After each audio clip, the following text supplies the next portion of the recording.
Civil rights icon and U.S. Representative John Lewis of Georgia passed away at the age of 80 after a 6-month battle with pancreatic cancer.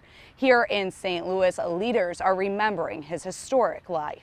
This nation and the world has lost an iconic figure in the person of John Lewis. Congressman Lacey Clay recounts the long list of accolades of his hero and friend for decades, Representative John Lewis. He taught us to stay on course and to push for change, and change doesn't happen overnight. That's another lesson he taught us. Representative John Lewis was the son of sharecroppers. He yearned for an education and wrote Reverend Dr. Martin Luther King Jr. asking for help after he was rejected from college based on the color of his skin.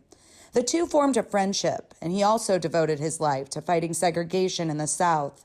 He was known as the last of the Big Six leaders of the civil rights movement. Well, I think about 1963, the March on Washington, he being the youngest speaker to address the crowd that day, his efforts as a freedom rider. Think of the abuse he took. Think of the beatings he took, trying to change an entire nation.